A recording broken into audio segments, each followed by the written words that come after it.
नमस्कार विद्यार्थी मित्रांनो, वेव ऑप्टिक्सच्या 6व्या लेक्चरमध्ये मी तुमचं स्वागत करतोय।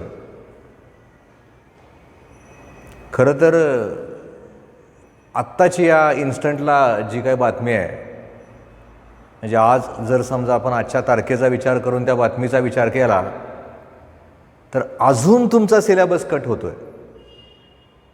म्हणजे किती सिलेबसवर ते परीक्षा घेणार हा वेगळा भाग झाला। याचा अर्थ आता आपण अगोदर जे प्रिपरेशन केलंय त्याचा फायदा आपल्याला नक्की होईल।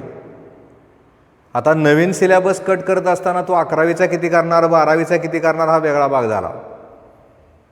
पण आजच्या तारखेला जर आपण बघितलं तर त्या ठिकाणी तिथं असणारी ती जी बातमी आहे, म्हणजे 27 तारखेची जी बातमी आहे, त्याच्या अनुषंगानं सिलेबस तुमचा अजून कमी होईल आणि कमी सिलेबसवरची परीक्षा मेमध्ये होईल। कॉलेजेस काही ठिकाणी सुरू झालेत। 50% विद्यार्थ्यावर एक दिवसाआड ते कॉलेज सुरू झाले। आता त्यातनं किती कळणार, कसं होणार, काय होणार हा परत वेगळा भाग झाला। पण वाढणाऱ्या कोरोनाची संख्या लक्षात घेता हे किती काळ चालले आत्ता तरी काय सांगता येत नाही। नशिबानं जर कोरोना तिथंच थांबला तर मग अडचण काय नाही, कारण मग मात्र आपण पुढं कंटिन्यू करू शकतो। पण तो उद्याचा भाग झाला। आज refraction of light me CET असं लिहिलं आहे। खरं तर रिफ्लेक्शन ऑफ लाईटला पण आपण CET बघितलं होतं। रिफ्रॅक्शन ऑफ लाईटचं पण CET बघणं गरजेचं आहे, कारण त्याचं जर सिनॉप्सिस आपण बघितलं तर आपल्याला यातल्या बऱ्याच संकल्पना त्या ठिकाणी क्लिअर होतील। आता काय आहे याचं CET? खरं तर रिफ्रॅक्शनचा विचार करत असताना पहिल्यांदा आपण त्या ठिकाणी तिथं असणारी ती जी टर्म आहे ती टर्म डिफाईन करूयात। नंतर आपण त्या ठिकाणी तिथं असणारी ती जी टर्म डिफाईन केल्यानंतर याच्यामध्ये विचार करूयात अँगल ऑफ इन्सिडन्सचा, आणि त्याच्यानंतर विचार करूयात त्या ठिकाणी तिथं असणारा अँगल ऑफ रिफ्रॅक्शनचा। हे करता करता त्या ठिकाणी तिथं असणारं I आणि R याच्यामधलं रिलेशन जे येतं त्या रिलेशनचा विचार आपण करूयात। पहिल्यांदा ज्यावेळेस आपण रिफ्रॅक्शन ऑफ लाईटचा विचार करतोय त्यावेळेस आपलं वाक्य असं आहे, when ray of light enters obliquely from one transparent medium to another transparent medium, it changes its direction. This phenomena is called as refraction of light. हा असा विचार इथं करत असताना आपल्याला खरं तर I, ज्याला अँगल ऑफ इन्सिडन्स या नावानं आपण ओळखतोय, आणि R अँगल ऑफ रिफ्रॅक्शन या नावानं ओळखतोय, आणि असा विचार इथं केला जात असताना आपण असं समजूयात की हा माझा अँगल ऑफ इन्सिडन्स आहे आणि या ठिकाणी असणारा माझा अँगल ऑफ रिफ्रॅक्शन आहे। हिथं ज्यावेळेस आपण त्या असणाऱ्या रेअर मीडियमचा विचार करतो किंवा या ठिकाणी जर समजा डेन्सर मीडियम असेल, हा प्रकाश किरण तिरकसपणे एका माध्यमातून दुसऱ्या माध्यमात चालला।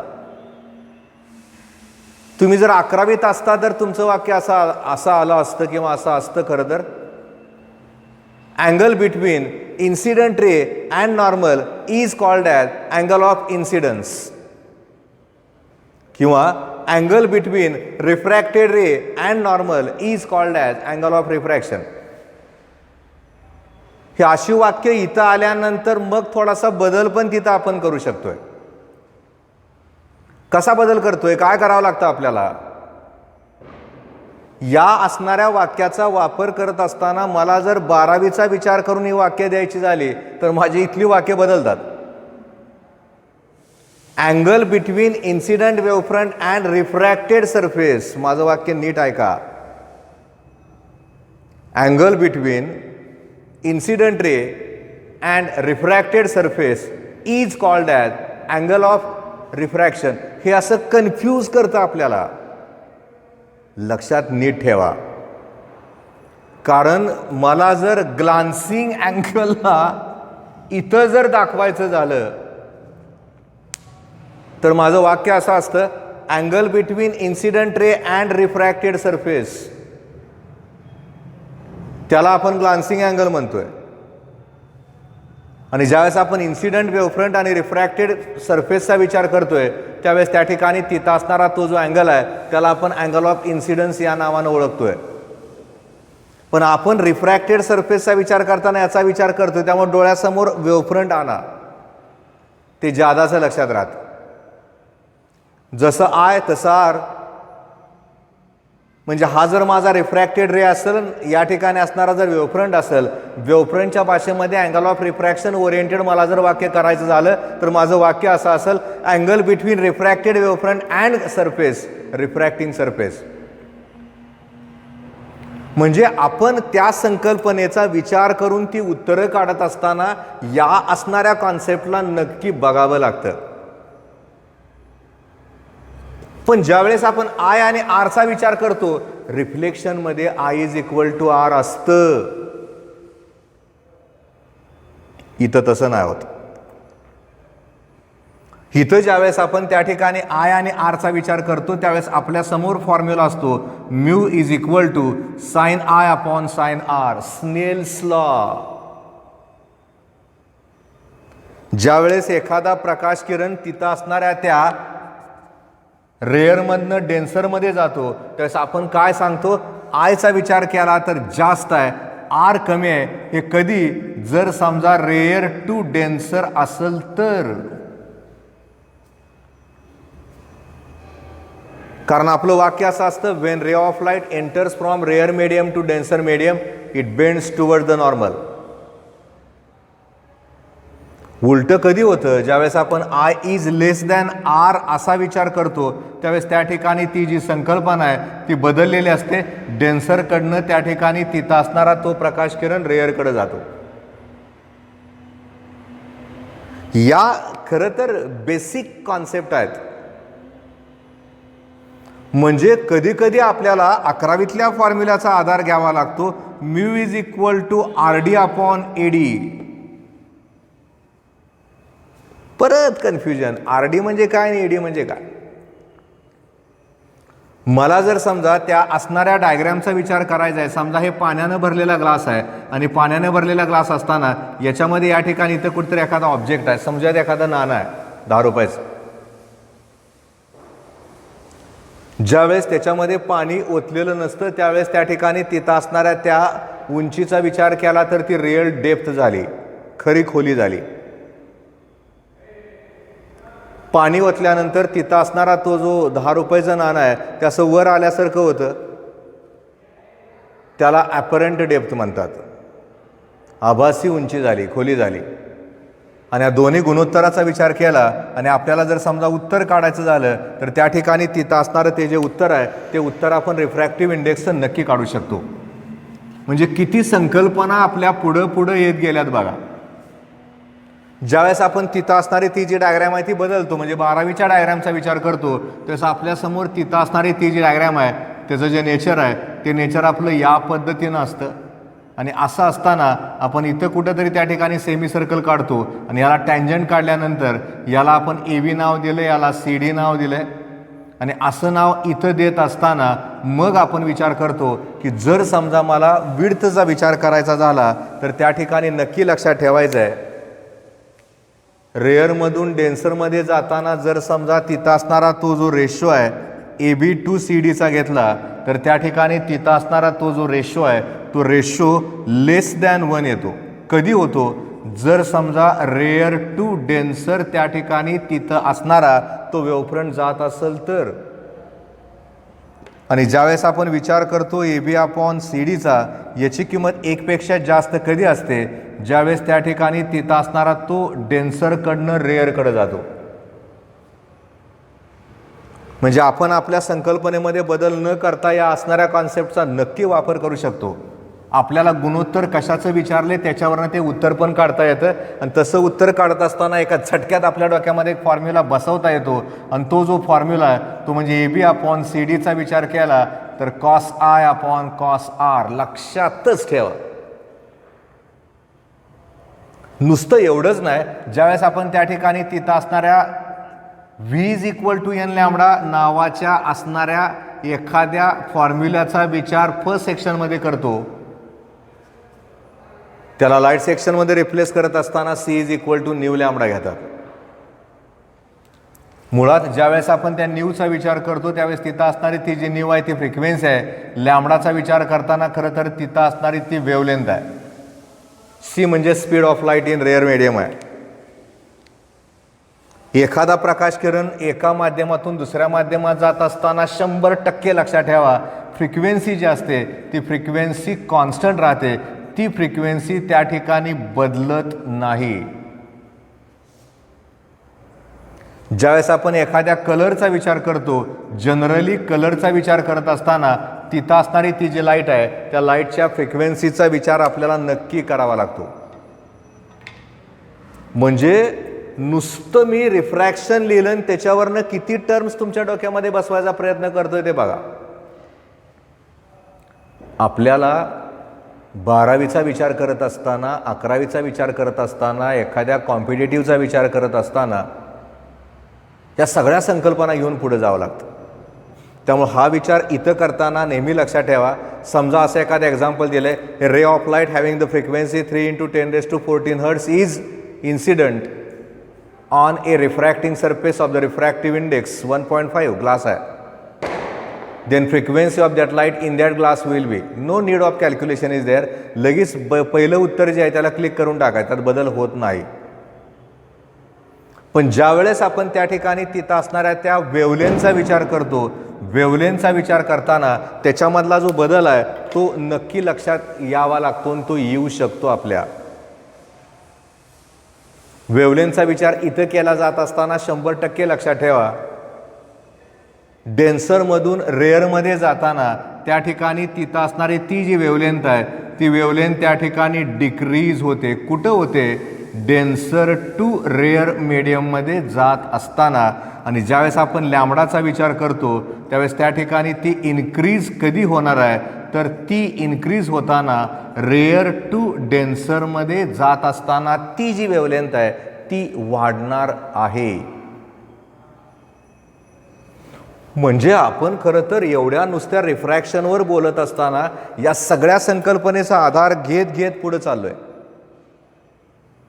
इतक्या सगळ्या संकल्पना आपल्या डोक्यामध्ये बसवायचा प्रयत्न मी करतोय. आपण ज्यावेळेस इंटेन्सिटीचा विचार करतो तिथं कुठं रिफ्लेक्शन ऑफ लाईटमध्ये तिथं लक्षात ठेवायचं आहे वेवलेंथ रिफ्लेक्शनमध्ये नाही बदलत, तिथं कमी येते. एक्झाम्पल ओरिएंटेड बघा, तुमच्या लक्षात येईल. 4000 असणाऱ्या अँगस्ट्रॉनची वेवलेंथ जर एखाद्या 1.5 नावाच्या रिफ्रॅक्टिव्ह इंडेक्सच्या मटेरियलवर जर पडली तर तिथं असणारी ती जी वेवलेंथ आहे 100% 4000पेक्षा कमी आले पाहिजे. येते ती, त्याला फारसा गरजच नाही लागत. म्हणजे आपण एक्झॅक्टली कुठल्या पद्धतीनं त्या असणाऱ्या एक्झाम्पलला बघतोय त्याच्या अगोदर आपल्याला आत्ता जे मी सांगतोय ते नक्की लक्षात यावं लागतं. म्हणजे आपण खरं तर इतक्या सगळ्या कॉन्सेप्टला त्या ठिकाणी तिथं असणाऱ्या त्या रिफ्रॅक्शनसाठी बघतोय. रिफ्लेक्शनमध्ये वेगळं, रिफ्रॅक्शनमध्ये वेगळं.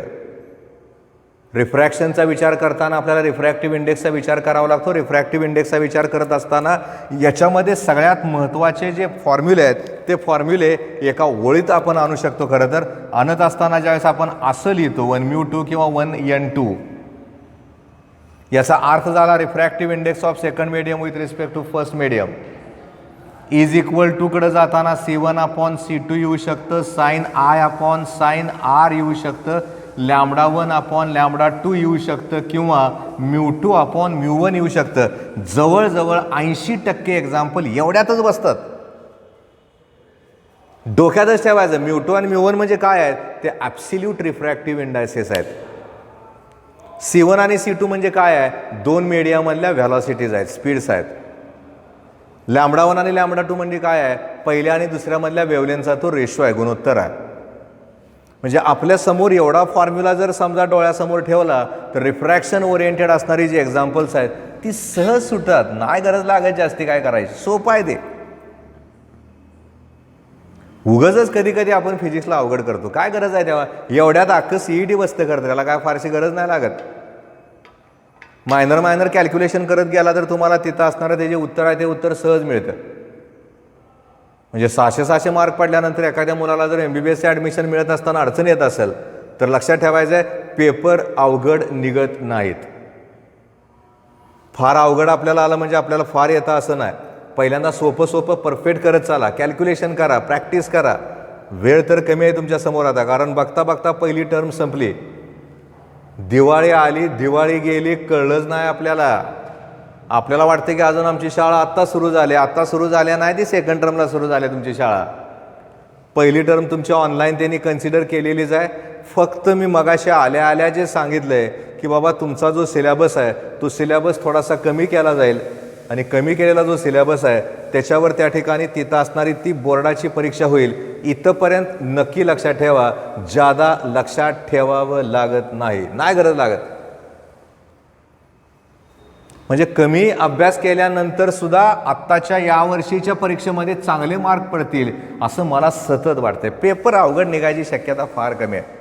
सामान्य मुलांचा विचार करावा लागेल, कोरोनाचा विचार करावा लागेल, परिस्थितीचा विचार करावा लागेल, विद्यार्थ्यांच्या मानसिकतेचा विचार करावा लागेल, असणारं नेटवर्क अवेलेबल असतं का त्याचा विचार करावा लागेल. सरकारला अनेक समस्या आहेत.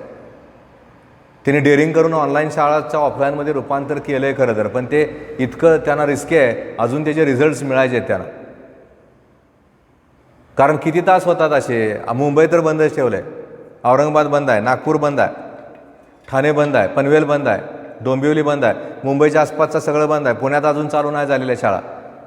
आणि अशा प्रतिकूल परिस्थितीमध्ये तुमची शाळा चालू झाल्या असतील, तुम्ही जात असाल तर कौतुक आहे, जावा, अभ्यासाला सुरुवात करा. फक्त स्वतःला सावध ठेवा, स्वतःला वाचवा, कारण आरोग्य महत्त्वाचं आहे. शाळा कॉलेजेस सगळं पुढचं कधी पण मिळू शकतं. आरोग्य सांभाळायचं आणि मग सगळ्या गोष्टी करायच्या, ते गरजेचं आहे. आता ह्या सगळ्या संकल्पनेला आपण बघितलं होतं, मुद्दामून मी त्याला सेपरेट ठेवलं, कारण अगोदरचं जर कळलं असेल, वाचलं असेल तुम्ही, तर त्याच्यानंतरचा भाग कळत राहतो. ह्याच्यामध्ये एक वेगळी संकल्पना आहे, आणि ती जी संकल्पना आहे ती संकल्पना आत्तापर्यंत आपण कधीच बघितली नव्हती. आणि ती जी संकल्पना आहे ती म्हणजे पोलरायझेशन. कारण लाईट म्हटल्यानंतर रिफ्लेक्शन आहे, रिफ्रॅक्शन आहे, सायमल्टेनियस रिफ्लेक्शन आणि रिफ्रॅक्शन आहे, स्कॅटरिंग आहे, डिस्पर्शन आहे, इंटरफरन्स आहे, पोलरायझेशन आहे, डिफ्रॅक्शन आहे, टोटल इंटरनल रिफ्लेक्शन आहे. इतक्या सगळ्या संकल्पना आहेत आणि इतकं डिटेलमध्ये आहे त्याचं सुद्धा. त्यातला मायन्यूट भाग आपण 12वी आणि 11वीमध्ये बघतो. आणि त्यातलीच एक वेगळी संकल्पना आहे, त्याला म्हणतात पोलरायझेशन. पहिल्यांदा काय करूयात आपण, पोलरायझेशन ही जी संकल्पना आहे ती संकल्पना लाईटमध्ये विचारात न घेता जनरल विचारात घेऊयात, मग लाईटकडे वळूयात. मग कळतं आपल्याला एक्झॅक्टली काय करायचं आहे आणि काय नाही ते. कारण कसं होतं बघा, एखादा प्रकाश किरण एका असणाऱ्या पारदर्शक माध्यमावर जर अपारदर्शक माध्यमावर जर पडला किंवा रिफ्लेक्टिंग सरफेसवर पडला तर तो त्याच माध्यमात उलट्या दिशेनं परत आला, रिफ्लेक्शन झालं. तो एका माध्यमातून दुसऱ्या माध्यमात जाताना मार्ग बदलून गेला, रिफ्रॅक्शन झालं. तरंगणाऱ्या पार्टिकलवर पडला, त्याचं स्कॅटरिंग झालं. जर विचार केला आपण त्या ठिकाणी तिथं असणाऱ्या त्या प्रिझमसारख्या माध्यमावर, डिस्पर्शन झालं. मग पोलरायझेशन म्हणजे काय हा विचार डोक्यात येतो ना आपल्या, कळत नाही लगेच ते. आता कळलं तुम्हाला मी काय सांगतो ते बघा. कल्पना करा, माझ्याकडं हा एक दोर आहे, दोरी म्हणत नाही मी, दोर आहे, जाड आहे. त्याला काय केलंय मी, या ठिकाणी इथं असणाऱ्या दोरीला या पद्धतीनं जर्क दिलाय. जर्क दिल्यानंतर तिथं असणारी ती जी वेव आहे ती वेव या पद्धतीनं त्या ठिकाणी तिथं असणाऱ्या त्या दोरीवरनं प्रपोगेट व्हायला लागली या दिशेला. तुम्ही म्हणणार की सर तुम्ही वेवचं शिकवताय का काय? नाही, हे जनरल अगोदर करूयात, मग आपण लाईटकडे वळूयात. कारण मुळात वेव्हचे दोन प्रकार असतात हे आपल्याला माहिती आहे. एक असते इलेक्ट्रोमॅग्नेटिक, दुसरी असते मेकॅनिकल वेव्ह. ज्याला प्रपोगेशनला माध्यमाची गरज लागते त्याला मेकॅनिकल म्हणतात, ज्याला गरज नाही लागत त्याला इलेक्ट्रोमॅग्नेटिक वेव्ज या नावानं ओळखतात. या सगळ्याचा विचार इथं जर आपण केला तर मग ही माझी मेकॅनिकल वेव्ह झाली. डायरेक्शन ऑफ व्हायब्रेशन आणि डायरेक्शन ऑफ प्रपोगेशन एकमेकाला परपॅन्डिक्युलर आहे, म्हणजे ती ट्रान्सवर्स वेव्ह झाली. आणि असं करत असताना मी आत्ता काय केलं आहे, या असणाऱ्या दोरीच्या मार्गामध्ये एक लाकडी फळी ठेवतो आणि ती जी फळी आहे ती फळी डायग्रॅममध्ये ज्या पद्धतीनं दाखवले आहे त्या पद्धतीने मी ॲडजस्ट करून ठेवतो आहे. याची खाच जी आहे की अशा पद्धतीनं आहे, व्हर्टिकल छेद आहे त्याला. जर समजा या पद्धतीनं त्या ठिकाणी तिथं असणारी ती फळी त्या असणाऱ्या ट्रान्सवर्स वेव्हच्या माध्यमात किंवा मार्गामध्ये ठेवली, इथं जर केला ही वेव्ह तयार झाली. आणि अशी वेव्ह या असणाऱ्या खाचीतनं बघितलं तर सरळ जाणं ती अशी निघून जाईल. पण मी जर समजा याच्यामध्ये दुसऱ्या स्टेजचा विचार केला, आता मी जर समजा असा विचार केला की त्या ठिकाणी तिथं असणारी ती जी फळी आहे त्या फळीला तसं न ठेवता मी काय केलंय, तिथं असणारी ती जी फळी आहे त्या फळीला आता या पद्धतीनं ठेवतोय मी, त्याला असं आडवं केलं. आता माझी छेद अशी आहे, फळीला आडवं केलंय, परत जर्क दिला, वेव्ह तयार झाली. ती जी वेव्ह आहे ती आता यातनं जायला लागली. आत्ता या इन्स्टंटला जर आपण बघितलं तर तिथं असणारी ती जी वेव्ह आहे ती आता पलीकडे जाईल का? नाही जाणार, कारण आता त्याला जी छेद दिले गेले त्याचे जे व्हायब्रेशन आहे ती व्हायब्रेशन याला थटणार आहेत. त्यामुळे त्या ठिकाणी तिथं असणारी ती जी फळी आहे ती फळी त्या असणाऱ्या त्या वेव्हला नक्कीच तिथं ब्लॉक करेल. पण मी जर समजा असा विचार केला की त्या ठिकाणी तो जो दोर आहे असा जर्क न करता त्याला मी आता असं जर्क केलं तर ती जी लाट आहे, ती जी वेव्ह आहे ती अशी तयार होईल आणि आता ती वेव्ह यातनं निघून जाईल. सरळच आहे ना, स्वाभाविक आहे. तरी पण आपल्या लक्षात येत नाही की सरांना काय सांगायचं आहे ते. कळलं? आता असा विचार करूयात, ह्या फळीला मी परत एकदा आहे त्या स्थितीमध्ये ठेवतो, म्हणजे त्याला असंच ठेवतो. ती जी फळी आहे त्या फळीला मी आहे त्या स्थितीमध्ये ठेवलं. ही व्हर्टिकल छेद जी आहे ती या पद्धतीनं दिले. इथं माझा दोर आहे, याला मी इथं बांधलंय आणि आता काय केलंय, तो जो दोर आहे त्याला आता मी कसं इकडं तिकडं इकडं तिकडं कसं पण फिरवलंय. मी जर दोराला कसं पण इकडं तिकडं फिरवलं याचा अर्थ असा झाला, याच्यावरच्या ज्या वेव्ज आहेत त्या सगळ्या प्लेनमध्ये आहेत, त्या कुठल्याही प्लेनमध्ये इथंपर्यंत जाते. पुढं काय होईल, याच्या पुढच्या बाजूला काय होईल? आता वेव्ह पुढे जाईल का? सगळ्या वेव्ह नाही जाणार. याला समांतर जी व्हायब्रेशन्स आहेत तेवढीच त्या ठिकाणी पुढे जातील, म्हणजे एवढीच वेव्ह या पद्धतीनं पुढे जाईल. याचा अर्थ असा झाला, या फळीनं या असणाऱ्या बाकीच्या प्लेनला तिथंच ब्लॉक केलं. या असणाऱ्या व्हायब्रेशनमधली काय व्हायब्रेशन तिथंच ब्लॉक झाली आणि ठराविक व्हायब्रेशन पुढं प्रपोगेट व्हायला लागली. यालाच तर पोलरायझेशन म्हणतात. अगदी थोडक्यात सांगतो तुम्हाला मी, पोलरायझेशन म्हणजे एक प्रकारची चाळणी आहे. उदाहरण द्यायचं झालं तर पंढरपूरसारखं तीर्थक्षेत्र आहे. वारीच्या काळामध्ये लाखो वारकरी या पंढरपूरमध्ये येतात आणि देवाच्या तिथं त्या असणाऱ्या कुंडीमध्ये म्हणजे दक्षिणापेटीमध्ये 10 रुपयेचं नाणं, 5 रुपयेचं नाणं किंवा 2 रुपयेचं नाणं, रुपयाचं असे कॉईन टाकतात. ज्याची असेल कुवत त्या पद्धतीने टाकतात, पण टाकतात काहीतरी.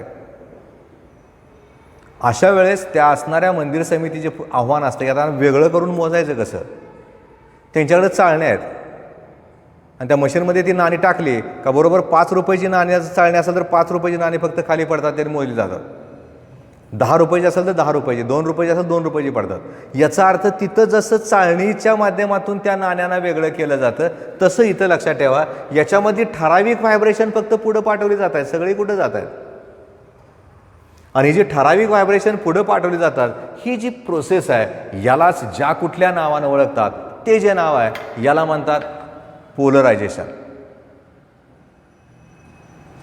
म्हणजे याला एका वाक्यामध्ये आणायचं झालं तर the phenomena of restricting the vibration in one plane removing all other planes of vibration is called as polarisation.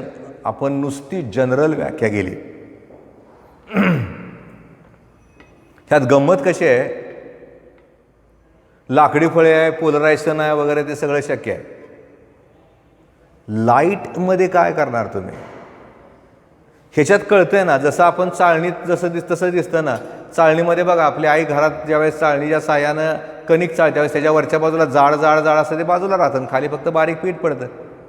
That is also polarisation. हिथं जसं घडतं तसंच तिथं पण घडतं. आणि तसं घडत असताना आता आपण विचार करूयात की त्या ठिकाणी तिथं असणाऱ्या त्या लाईटच्या पोलरायझेशनचा. मला कुठल्या प्रकारच्या लाईटचं पोलरायझेशन करता येतं, मला त्या ठिकाणी विचार करावा लागतो ज्या प्रकारची लाईट आहे ती जी लाईट आहे ती म्हणजे इलेक्ट्रोमॅग्नेटिक ट्रान्सव्हर्स वेव्हचा विचार करावा लागतो. कारण लाईट ह्या इलेक्ट्रोमॅग्नेटिक ट्रान्सव्हर्स वेव्ह असतात असं आपण ज्या वेळेस म्हणतो त्यावेळेस नक्की लक्षात ठेवा याला इलेक्ट्रिक फील्ड वेक्टर आहे आणि याच्या बरोबरीनं याला मॅग्नेटिक फील्ड वेक्टर आहे. या दोन्ही वेक्टरचा जर विचार केला तर हे सगळे एकमेकाला त्या ठिकाणी परपेंडिक्युलर आहेत.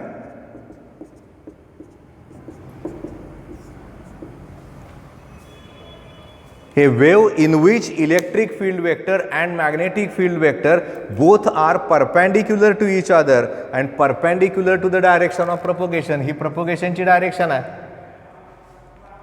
म्हणजे इथं विचार करायचा झाला तर हे असं झालं, असं प्रत्येकाला इलेक्ट्रिक फील्ड आणि मॅग्नेटिक फील्ड वेक्टर आहेच. पण ज्यावेळेस आपण एखाद्या मॅथमॅटिकल फॉर्म्युलाचा विचार करतो त्यावेळेस नक्की लक्षात ठेवावं लागतं की बाबा E upon B is equal to C असतं. E is equal to C into B झालं. सी ची किंमत 3 इंटू 10⁸ टाइम्स बी असे झाली. म्हणजे इलेक्ट्रिक फील्ड वेक्टरचा विचार केला तर 3 गुणिले 10⁸ वेळा मॅग्नेटिक इंडक्शन एवढा असतो. हे इथं लक्षात ठेवावं लागेल. त्यामुळं आपल्या डोळ्याचा विचार केला तर डोळ्याच्या रॅटिन्यावर जर कुठल्या कॉम्पोनंटचा परिणाम होत असेल तर तो जो कॉम्पोनंट आहे तो म्हणजे इलेक्ट्रिक फील्ड वेक्टर. त्यामुळे ज्यावेळेस आपण एखाद्या लाईटचा विचार करतो त्यावेळेस लाईटचा विचार करताना आपल्याला इलेक्ट्रिक फील्ड वेक्टरचा विचार नक्की करावा लागतो. आपण तो करतो. म्हणजे आपण जर समजा त्या ठिकाणी तिथं असणाऱ्या त्या इलेक्ट्रिक फील्ड वेक्टरचा विचार करून लाईटचा विचार केला, ज्यावेळेस एखाद्या लाईटला पोलराइज केलेलं नसतं त्यावेळेस तिथं असणारा तो जो प्रकाश आहे त्याला म्हणतात अनपोलराइज्ड लाईट, किंवा त्याचं दुसरं नाव लक्षात ठेवा त्याला म्हणतात ऑर्डिनरी लाईट, साधा प्रकाश. मुळात a light in which vibrations of electric field vector is in all possible direction and which is perpendicular to the direction of propagation. ज्या लाईटमध्ये इलेक्ट्रिक फील्ड वेक्टरची जी व्हायब्रेशन्स आहेत ती सगळ्या दिशेला असतात आणि ती प्रपोगेशनच्या डायरेक्शनला परपेंडिक्युलर असतात, त्यावेळेस त्या ठिकाणी तिथं असणारी ती जी लाईट आहे त्याला ऑर्डिनरी लाईट किंवा अनपोलराइज्ड लाईट या नावानं ओळखतात.